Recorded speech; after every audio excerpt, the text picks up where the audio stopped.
His eyesight, but that's not much of a choice. After 20 years of diabetes, organ failure becomes inevitable. It could be your kidneys, eyes, heart, or even nerves. Today, to discuss problems related to eyes, we have a very special guest, Dr. Deepak Garg. He runs an exclusive eye clinic at Kemp's Corner in Mumbai. Thank you so much, Dr. Garg, for being with us. It is a pleasure to have you in spite of your busy schedule. You agreed to meet us. That's a very good thing. First of all, let me ask you the basic question. What kind of patients come here to your clinic? So, we are a clinic based in South Mumbai. We get patients, majority of our patients are from the area. And this is, I would say, the fortunate people majorly stay here, which is why I think the lifestyle and they having the lifestyle that they have, we would probably get patients wherein 1 in 4 would have diabetes. When I say have diabetes, I don't mean they have diabetic eye disease, but they would have diabetes as a blood factor, as a disorder.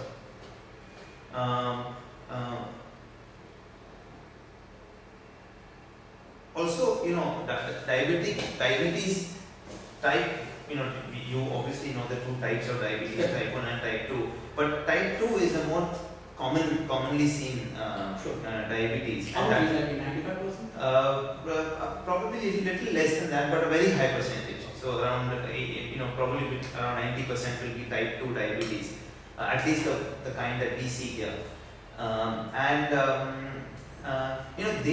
Whether they have diabetic eye disease or no is something that we have to evaluate. And how many of them really do not? Maybe 1 in 4 or 1 in 5 will have some evidence of diabetic eye disease. And what kind of eye disorders do you see in South Mumbai, especially among diabetics? So, diabetic eye disease, you could, if you want to really simplify it, you can basically have two diseases. One is cataract, and one is diabetic retinopathy. Let me first get to the more important of the diseases, which is diabetic retinopathy. Diabetic retinopathy, as the name suggests, affects the retina of the eye. True. And what happens is, because of the high blood sugar, the blood vessels in the retina get affected. And they get damaged. Once they get damaged, they are unable to supply oxygen to some parts of the retina. Alright? And because of the lack of oxygen that those parts of retina do not get, we get certain changes in the blood vessels, which is essentially what is diabetic retinopathy. From a patient perspective, I think it is very important to understand that diabetic retinopathy is considered irreversible, and therefore, early diagnosis and prevention of progression becomes all the more important. A very interesting point about lipid control. How is lipid control affecting eye problems or diabetes? So hyperlipidemia will also affect the blood vessels, and it will lead to depositions of certain material within the retina. These depositions will also aggravate diabetic retinopathy. Just to give you an example, there have been, amongst doctors, we have had discussions wherein, we see a patient with diabetic retinopathy.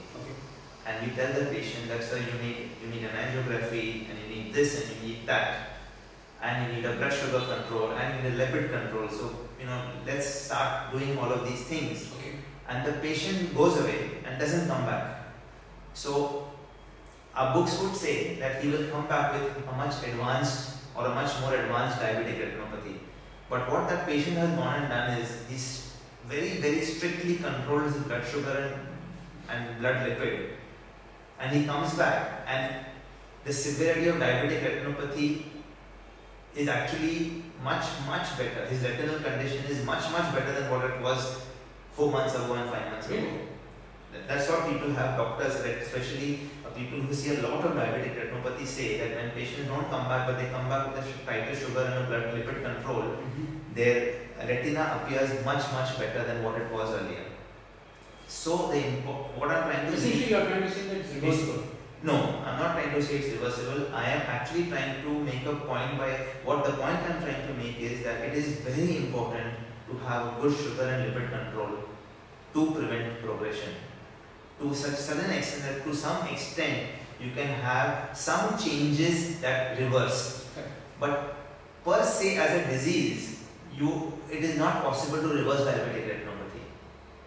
Doctor, when you talk about retinopathy and there is internal hemorrhage also. Yes. It's essentially a natural way of providing blood circulation to places that it is not reaching because of diabetes or whatever reason. Right? Yes. It's extra growth of blood vessels. Now, those blood vessels are more prone to breaking. Yes. Hemorrhage, Yes. or is it the original ones? Is it the original? No. So when the parts of the retina don't receive oxygen, those parts will basically stimulate new blood vessel formation. The new blood vessels that form are not normal blood vessels. They are abnormal. Okay. Because they are abnormal, they are prone to breaking very easily. But that's a natural way of finding a solution.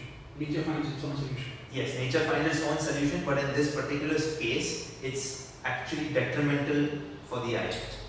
Because these blood vessels, one is they bleed because they break easily, and after that, when these blood vessels contract, they will pull the retina away from its normal position, and that is when we get what is called a retinal detachment, which is seen in very advanced cases of diabetic retinopathy. What actually are the symptoms of that? Will that mean your focus is not proper?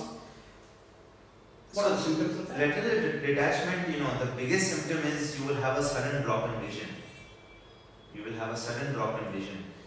Usually in diabetic retinopathy, the retinal detachment will happen more in the posterior. By posterior I mean more in the central part of the retina. Okay. So the person will have a sudden drop in vision. I think that will be the most important factor that people should remember.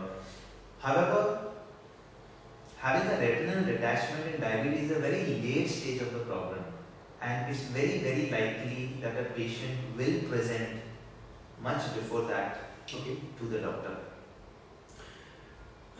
Doctor, we receive several emails on controlling or rather how to manage various disorders once it is already established. Yeah. In case of eyes, what would you suggest to patients who have already got any of these problems, retinopathy and even glaucoma? Right. So let me first talk about retinopathy. Okay. Diabetic retinopathy happens in diabetes, and the duration is a key factor. One number that people could remember is more than 12 or 13 years of diabetes increases the risk of you getting diabetic retinopathy. The way to analyze this is it is irreversible, and therefore the only way you will know that you have it is because of a routine checkup. Okay. And you will know. And why a routine checkup is the only way is because the early diabetic retinopathy has no symptoms. Okay. Alright? And if early diabetic retinopathy has no symptoms, unless the doctor tells you that you have diabetic retinopathy, the patient will never know. And thus, what is prescribed is a once a year dilated retina examination. It takes only 20 minutes. But that will rule out the presence of diabetic retinopathy. Once diabetic retinopathy sets in, depending on the stage of the retinopathy, there are obviously various treatment options available. So, and sometimes patients get confused as to what to do because one doctor is telling them something else, another doctor is telling them something else. But basically, there are three modalities of treatment today for diabetic retinopathy, if you want to make it simple. And one of them is when we give certain injections in the eye. The second is when we do certain lasers in the eye, multiple sittings of lasers.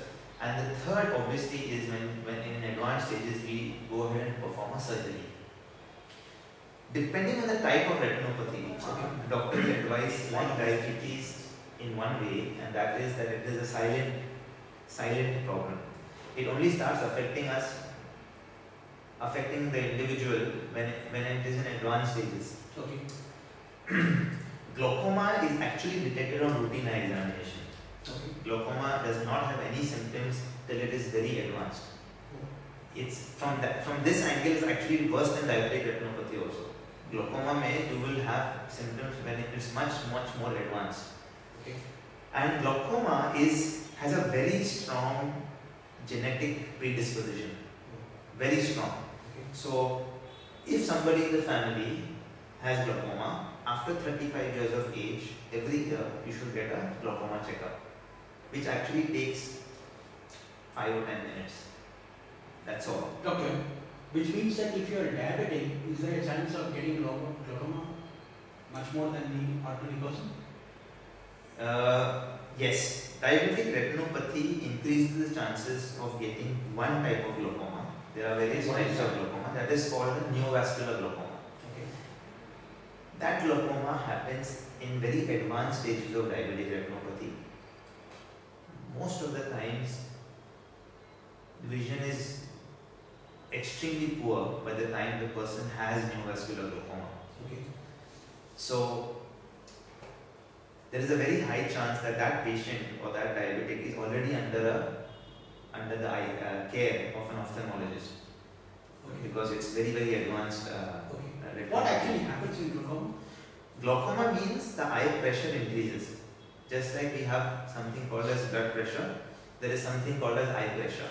If the eye pressure increases, that increased eye pressure has the potential to damage the nerve of the eye.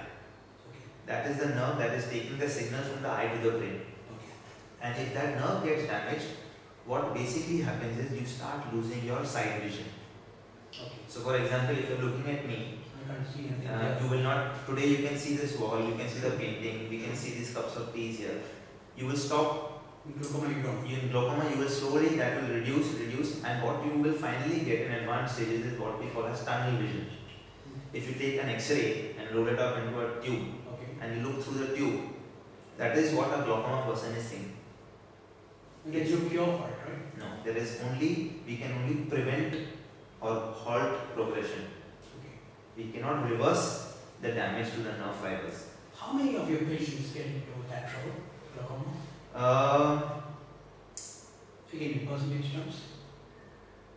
If I were to check pressures, we check pressure for every person who gets an eye checkup. If I check pressure for everybody, 1 in 15 people, I will refer to my glaucoma specialist.